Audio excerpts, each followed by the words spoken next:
Desde a minha pré-adolescência, frequentadora assídua dos lindos filmes americanos que aqui eram exibidos, eu sonhava em ir para Hollywood representar as histórias que assistia. Claro que isso era uma fantasia juvenil jamais comentada com a família. Mas o desafio de viver novas vidas, como faziam as atrizes que eu via dos filmes da Metro, nunca terminaram. Um dia, eu li no jornal de grande circulação a notícia de um concurso lançado por famosa e respeitada companhia teatral carioca. Procuravam uma nova atriz para o papel título de uma peça nacional que contava a vida de uma guerreira, de uma mulher do povo que se transformou por amor na brilhante companheira do italiano Giuseppe Garibaldi. Eu fiquei empolgada com a ideia de poder representar a vida da heroína catarinense que eu tinha aprendido a admirar nas aulas de história do Colégio Pedro II, onde eu terminava o ginásio. Eu tinha um pouco menos do que a idade mínima exigida como pré-requisito, mas como eu era alta, naquele tempo eu era alta, 1,65 m era alto, me inscrevi sem levantar suspeitas. Passei da primeira seleção, mas não ganhei o papel na seleção final por ser muito jovem para viver a heroína no terceiro ato da peça. Porém, a minha estreia teatral oficial viria pouco tempo depois com o protagonista da peça Irene, de Pedro Bloch, que inauguraria os espetáculos às segundas-feiras daquela companhia teatral. Era a história de uma adolescente como eu era então, e agradou tanto que na semana seguinte passou a seguir o horário normal, a carreira oficial. Foi assim o meu começo artístico da companhia teatral Dulcino e Odilon. Com Irene, viajei para a Europa pela primeira vez aos 16 anos de idade, tutelada por Dulcina de Moraes. O sucesso da estreia me abriu as portas da carreira artística, onde trabalhei ininterruptamente desde então. O teatro foi a minha primeira e grande universidade, e continua sendo. O teatro é um local onde aprendi a enfrentar todas as formas de preconceito e onde aprendo a cada dia mais e mais sobre a solidariedade, sobre as emoções humanas, sobre nós mesmos, sobre a profissão, sobre a alegria de brincar a sério e sobre as várias vidas que somos capazes de criar e viver, arrancando-as tecnicamente de dentro de nossas próprias emoções. A alegria de frequentar esse novo mundo mágico que me acolheu com tanto carinho e respeito certamente me ajudou a enfrentar as oposições familiares, os medos e as angústias adquiridas em relação ao futuro, mesmo estando à distância do conflito mundial iniciado em 1939. O teatro, com seu lúdico fazer artístico, permitiu que eu me sentisse totalmente abrigada e protegida pela fantasia do faz de conta da cena teatral. Aprendi a superar, pouco a pouco, os medos do futuro pós-guerra, os preconceitos existentes em relação à carreira, onde eu me incluíra com tanta dedicação e entusiasmo.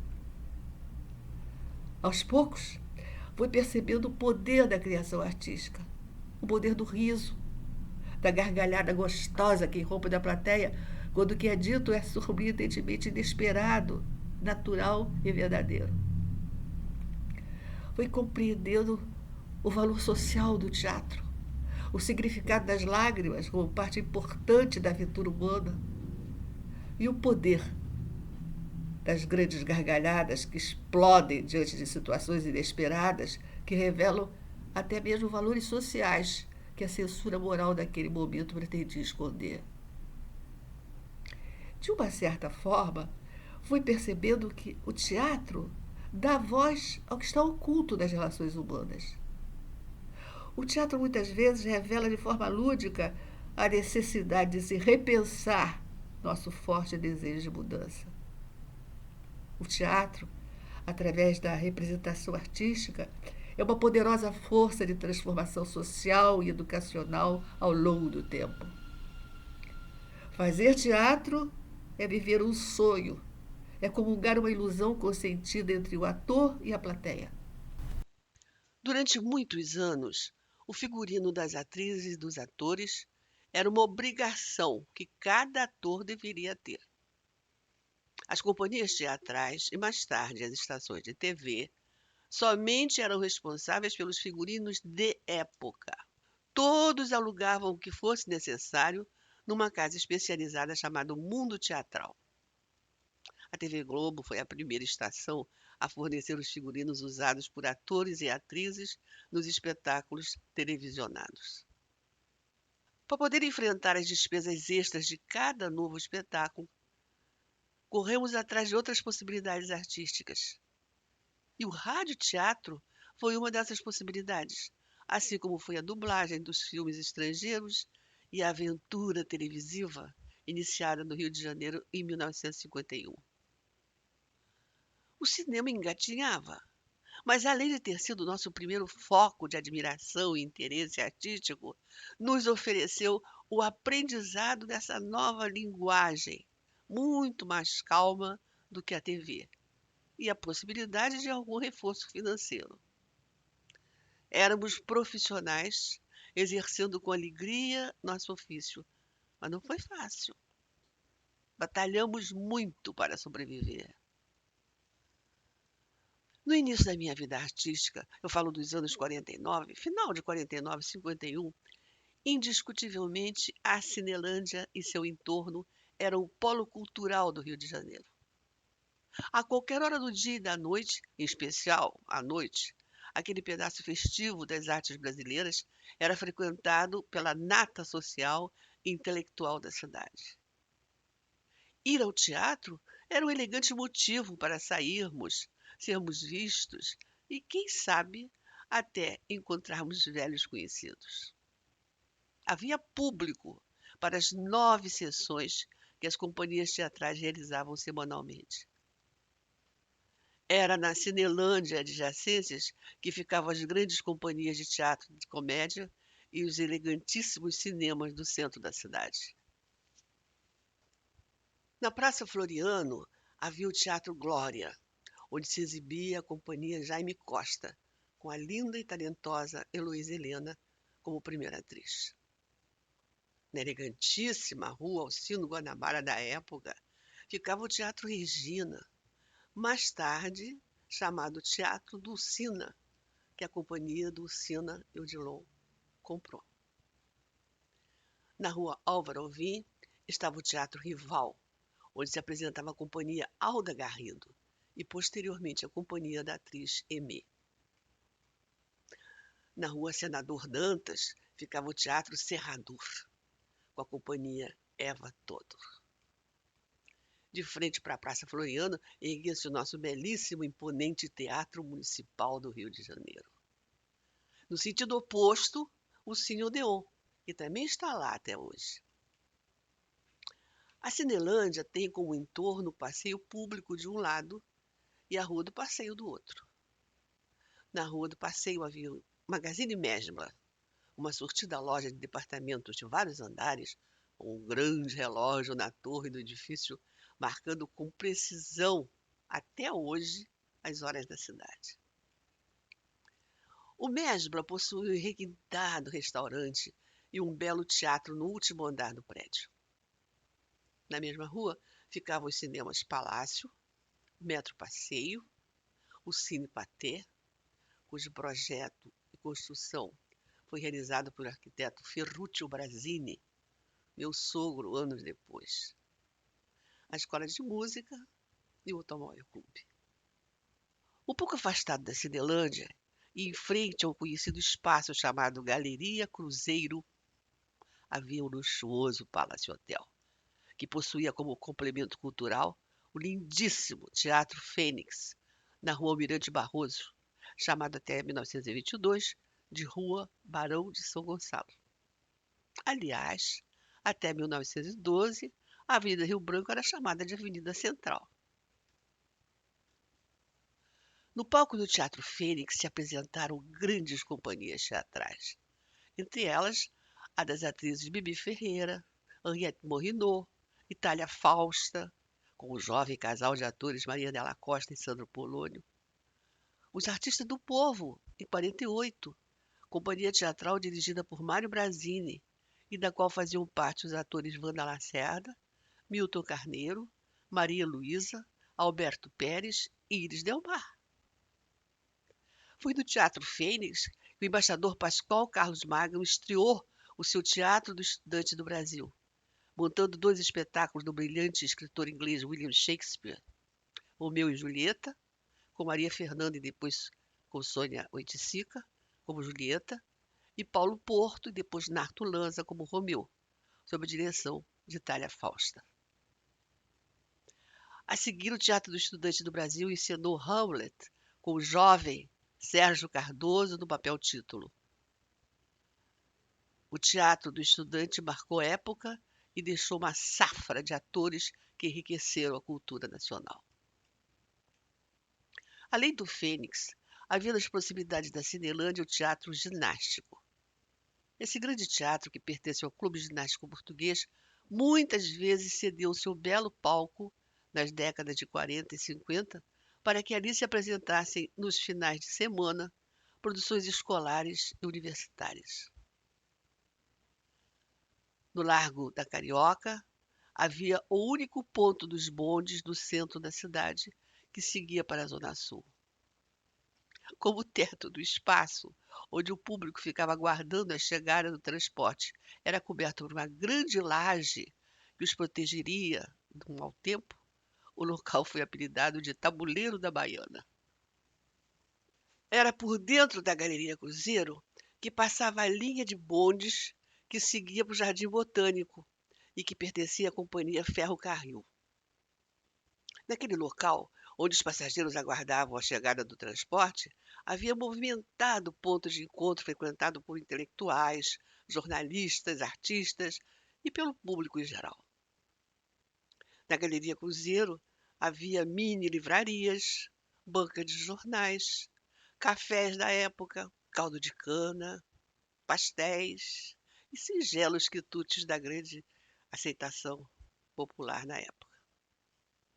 Em seu lugar hoje ergue-se o grande prédio da Caixa Econômica Federal. Infelizmente, o elegantíssimo Palace Hotel, situado em frente à Galeria Cruzeiro, na Avenida Rio Branco, não resistiu à pressão dos empreiteiros e foi posto abaixo em 1958, junto com seu complemento cultural, o Teatro Fênix. Hoje, naquele local, em vez de um teatro, existe uma grande rede de produtos farmacêuticos. Mais afastado da Cinelândia, no térreo do edifício onde funciona a Embaixada Francesa, foi inaugurado no início dos anos 50 o Teatro Maison de France. Em 1945, como fruto do trabalho exaustivo do ator, jornalista e diretor Abdias Nascimento, estreou o Teatro Experimental do Negro, no Teatro Municipal.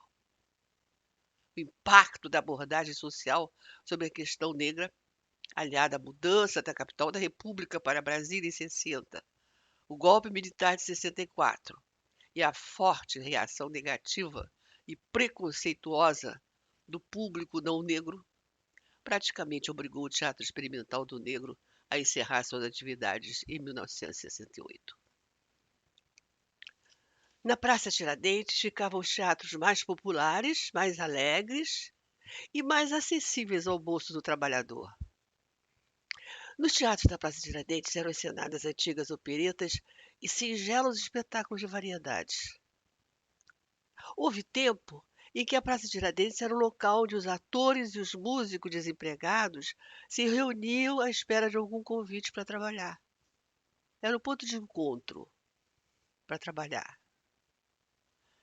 Duas das mais antigas casas de espetáculo do Rio Antigo localizam-se no entorno da Praça Tiradentes. São o Teatro Carlos Gomes e o Teatro João Caetano. O Teatro João Caetano marca o local onde existiu o primeiro teatro construído na nova metrópole, que recebeu o nome de Real Teatro São João. em homenagem ao futuro Dom João VI. Aliás, não podemos esquecer que foi o príncipe regente Dom João que levou o Brasil colônia à categoria de Reino Unido a Portugal e Algarves. O Teatro São João foi muito frequentado pela nascente sociedade brasileira e foi refeito inúmeras vezes após terríveis incêndios. No final do século XIX, o Teatro João Caetano recebeu dois dos maiores nomes das artes mundiais, Sarah Bernard e Eleonora Duse. No mezanino desse teatro, encontra-se aberta ao público uma bela exposição com a história pictórica e fotográfica daquela casa. Em tamanho natural estão as fotos de personalidades artísticas que ali se apresentaram, como Eleonora Duse, Sarah Bernard, João Caetano, Bibi Ferreira. E, para minha alegria e honra, uma foto minha, em tamanho natural, como Irma Laduce, personagem do musical que interpretei naquela histórica casa de espetáculos.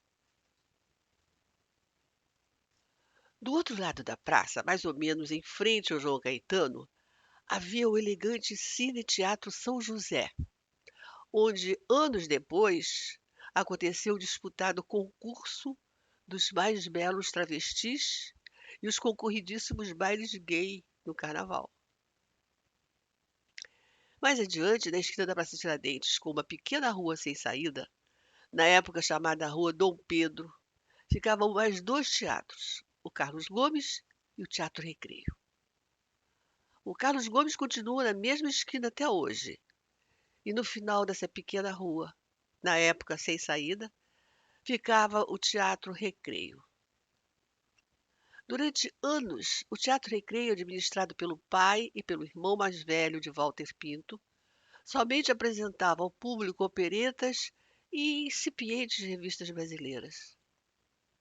Porém, quando Walter Pinto assumiu a direção do teatro, transformou completamente os espetáculos que ali passaram a se apresentar.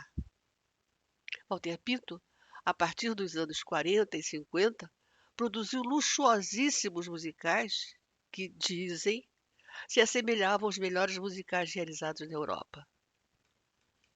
Walter Pinto foi um pioneiro. Tinha visão empresarial moderna de produção artística e de marketing. A divulgação e a originalidade dos títulos de suas revistas marcou época. Essa originalidade, essa propaganda, por exemplo, considero genial. O título era assim: você não precisa ir a Paris. Paris vem até você nos espetáculos de Walter Pinto. E era verdade. O público saía fascinado com os cenários, os esquetes cômicos ditos por comediantes amados. Saía encantado com a riqueza dos figurinos, com as cascatas cenográficas e a nudez de lindas mulheres em determinadas passagens do espetáculo. Walter contratava beldades do Folies Bergère, de Paris, famosas e belas vedetes argentinas do Teatro Colón, e modelos de várias nacionalidades para participar de suas monumentais revistas. O Teatro Recreio daquela época significava mulheres lindas, modelos ou girls seminuas, luxo, humor inteligente, crítica jocosa da política de então e muita criatividade na execução dos cenários e dos efeitos cênicos inovadores das produções. Com Walter Pinto, trabalharam famosas vedetes brasileiras, entre elas Mara Rúbia, Aracy Cortes, Dirce Gonçalves, Rose Rondelli, Iris Bruzi, com quem Walter casou, Zaquia Jorge, Saluque Rentini e grandes comediantes como Manuel Vieira, Oscarito, Grande Otelo, Mesquitinha, entre outros. Teatrólogos famosos como Luiz Peixoto, Geisa Bosco e Luiz Iglesias e músicos gabaritados preparavam o roteiro, textos e músicas para os espetáculos, sempre com a participação, aprovação e presença constante de Walter Pinto. Os títulos das revistas eram por si só um convite irrecusável. Eram repletos de duplo sentido, com estranhos neologismos que atiçavam a curiosidade dos aficionados ao gênero. Títulos eufônicos que não queriam dizer nada e que podiam dizer tudo, dependendo de quem os lia. Como, por exemplo, Eu quero sassaricar, tem bububu no bobobó, e deu churupito, e é chique-chique no pichochó. Infelizmente, o tradicional teatro recreio foi mais um dos teatros demolidos para obras que não resultaram culturalmente em nada. O tradicional e imenso Teatro República, situado na Avenida Gomes Freire e também no centro da cidade, foi demolido em parte para abrigar a TV educativa, hoje TV Cultura, pertencente ao governo federal. Com a mudança da capital da República para Brasília, em 1960, com o início da indústria automobilística nacional, o aumento do número de canais de TV, o investimento em bens imóveis provocados pela especulação imobiliária e a falta de segurança pública nas ruas esvaziadas, diminuiu muito a frequência do público aos teatros e cinemas do centro da cidade. E Copacabana passou a ser o coração cultural e artístico da Zona Sul. Pouco a pouco, a Cinelândia começou a viver um lento, mas implacável abandono. E Copacabana passou a ser o coração comercial, cultural e artístico da cidade. Foram construídos os mini-teatros, chamados teatros de bolso, para a nova forma de viver dos cidadãos cariocas. Ao mesmo tempo, o novo veículo de comunicação, a TV Tupi, Canal 6, prosseguia seu caminho iniciado no quarto andar da Avenida Venezuela 43, sede das rádios Tupi Tamoio. A grande aventura televisiva teve início no Brasil, na América Latina, no Rio de Janeiro e também na minha vida em 1950-51. A TV Tupi Paulista, Canal 3, foi inaugurada em setembro de 50 e a TV Tupi Carioca, Canal 6, no dia 20 de janeiro de 1951. A TV Tupi, Canal 6, Carioca, foi inaugurada com a presença e a linda voz do ex-ator cinematográfico e cantor José Mujica, agora religioso Frei José Mujica. Ali, entre trancos e barrancos, fomos descobrindo os novos caminhos que surgiam e novas formas de atuação diante daquelas máquinas sobre rodinhas, cheias de lentes que mudavam de lugar, de grandes cabos com microfones, diante das quais nossa imagem e voz seguiriam para as residências que possuíssem os caros aparelhos de TV da época. E como era o quarto andar do prédio onde a TV Tupi do Rio de Janeiro começou seus trabalhos, sob a direção técnica de Mário Provenzano? A TV, no começo, era uma organizada, entre aspas, improvisação. O edifício foi preparado para o funcionamento do rádio, não da televisão. Não havia espaço para os ensaios, não havia sala para os atores. Ensaiávamos no próprio estúdio com os cameramen assistindo às marcações dos programas que faríamos daí a poucas horas. No começo a batalha foi muito difícil. Tivemos que aprender sozinhos a falar uma linguagem desconhecida e nos tornar mestres de nós mesmos. Aprendemos a controlar o tempo para poder fazer TV nos horários em que as sessões teatrais ainda não tinham iniciado. Defendíamos com unhas e dentes o cachê que receberíamos por nosso trabalho na TV e que era absolutamente necessário à nossa sobrevivência. Enfrentamos o desafio que a própria vida nos apresentava, sem jamais abandonar os sonhos de uma bela carreira e de um trabalho cada dia mais bem realizado. Diferente do teatro, fomos aprendendo aos poucos a não falar muito alto e a diminuir nossas expressões faciais, porque o microfone e as lentes eram os olhos e os ouvidos do telespectador. Nossa memória foi desafiada e ficou pronta para decorar quilômetros de texto da programação que era ao vivo e em preto e branco. O videotape chegou muitos anos depois, e por isso só possuímos fotos de alguns programas realizados. Quando a aventura televisiva teve início, sua aceitação não foi imediata, foi uma conquista lenta. Durante muitos anos, a televisão era tratada como uma arte menor.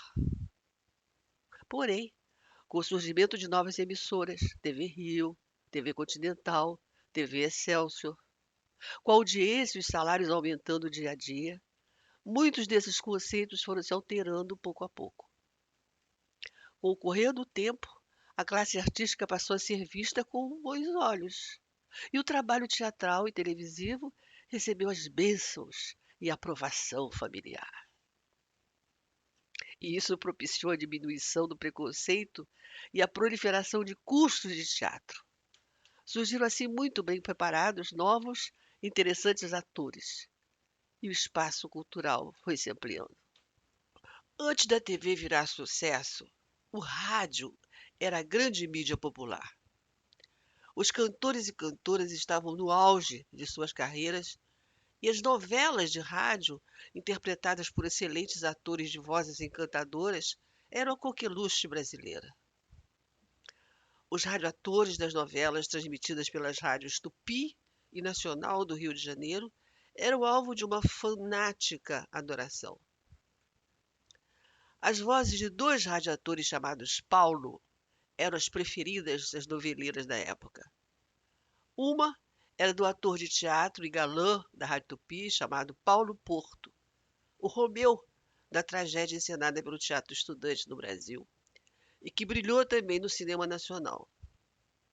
O Paulo da Rádio Nacional chamava-se Paulo Gracindo. Paulo Gracindo, Mário Lago, Chico Anísio, Ioná Magalhães, Maurício Sherman conseguiram manter-se presentes nessa admiração e respeito até os dias de hoje, graças às suas atuações na mais nova das emissoras que se instalou no Rio de Janeiro, a TV Globo, Canal 4, projeto vitorioso do jornalista Roberto Marinho. Infelizmente, os vários vitoriosos trabalhos que realizei nos anos de contrato mantidos com a TV Globo, entre eles a novela O Rei dos Ciganos, A Rainha Louca, Sangue e Areia, Passo dos Ventos, A Última Valsa, escritos por Moisés Veltman, Janete Claire e Glória Magadã, foram queimados durante os incêndios que atingiram a emissora. Infelizmente, essa queima geral acabou com o meu trabalho todo realizado naquela emissora. E como as pessoas não têm o hábito da pesquisa, eles não sabem que a televisão começou muito antes da TV Globo entrar no ar. E que o meu trabalho começou em 1951, 52, conforme já avisei e já contei nesse trabalho. Então, para muita gente, eu nunca existi. Meu trabalho nunca existiu. Porque as pessoas que assistiram as novelas que foram queimadas já estão velhinhos, já estão de idade. Só quem tem 60 anos ainda lembra do meu trabalho na televisão. Pô, eu não podia deixar de falar isso, porque eu estou viva. Estou queimada por fora, queimaram por fora, mas por dentro eu estou absolutamente inteira. Bom, indiscutivelmente, o sucesso da mídia televisiva melhorou a vida econômica dos atores que se adaptaram a elas. Das 6 emissoras da TV que abriram suas portas no Rio de Janeiro, apenas 2 permanecem no ar e, especialmente, a TV Globo continua investindo em novos e moderníssimos estúdios, o jornalismo antenado e conquistando prêmios internacionais por sua programação irretocável. Hoje, a maioria dos jovens atores sonham com a aparição na televisão, e na Globo, de preferência. Indiscutivelmente, é ela que dá maior visibilidade ao trabalho artístico. Estar na mídia é absolutamente necessário para que o trabalho continue. Para sobreviver ao caos, Os contratos teatrais foram substituídos por participações e as companhias teatrais fixas foram desaparecendo junto com a diminuição das sessões teatrais. Em vez de 9 sessões, passamos a trabalhar em apenas 3 sessões por semana, ou uma ou 2 no máximo. Grandes históricos teatros, onde estávamos acostumados a atuar, foram demolidos sem que nossos atordoados apelos contra essas demolições fossem ouvidos. Perdemos o Teatro Fênix, o Glória, o Trianon, o Mesbla, o Glaucio Rocha, o Teatro República, o Teatro Recreio e até o Vila Lobos, destruído em parte por um incêndio, aguarda sua restauração há vários anos. No Flamengo, perdemos o Teatro da Galeria e o Teatro Carioca, ambos na Rua Senador Vergueiro. Em Ipanema, perdemos o Teatro Santa Rosa, na Rua Visconde Pirajá, e o Teatrinho de Bolso, na Praça General Osório. 12 teatros, 12 casas de espetáculos destruídas.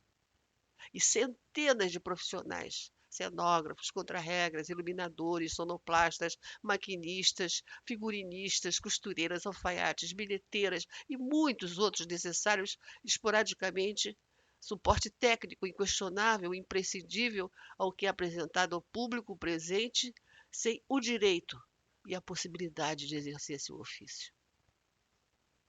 20 anos após o início do século XXI, isto é, 70 anos depois da enorme adaptação que tivemos que fazer para poder alcançar e dominar o iniciante espaço televisivo, a pandemia que invadiu o mundo nos mergulhou nessa nova e voraz forma de comunicação para que nosso ofício possa prosseguir, a internet. Precisamos nos adaptar rapidamente e aprender a utilizar com competência as novas ferramentas que têm a capacidade de se modificar a cada momento. As distâncias físicas desapareceram. Passamos a fazer parte de uma poderosa rede de 1000 pontos e possibilidades cibernéticas internacionais. Não resta dúvida. Temos que nos reinventar agora no cyberespaço. Isso é fundamental para que o exercício criativo e a proposta socioeducativa dos espetáculos teatrais não deixe de existir.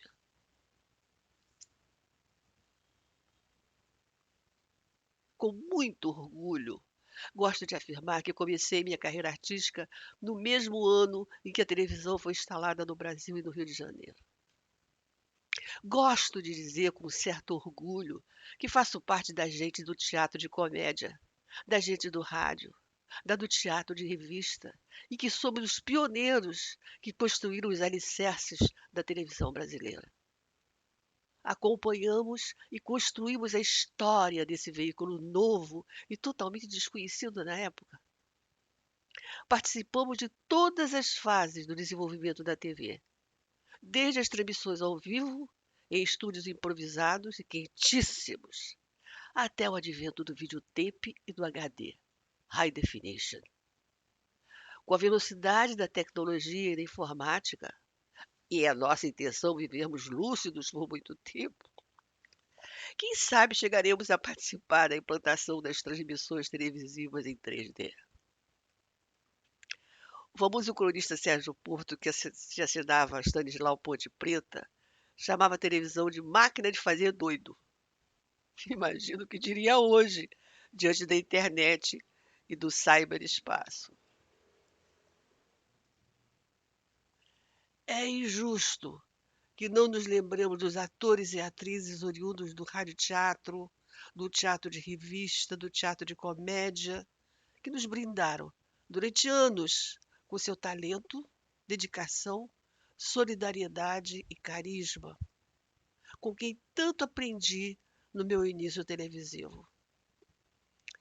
Meus agradecimentos, portanto, a Chanca de Garcia, Olavo de Barros, Mário Provenzano, Heloísa Helena, Mário Brazini, Sadi Cabral, Lourdes Maier, Paulo Porto, Armando Nascimento, Norma de Andrade, Jaci Campos, Naíra Morim, Alberto Pérez, Renata Fronze, Bob Chust, Virginia Lane, Vitor Berbara, Samaritana Santos, Ribeiro Fortes, Norca Schmidt, Antônia Marzulo, Alcino Diniz, Maurício Sherman e tantos outros queridos colegas para sempre guardados no meu coração.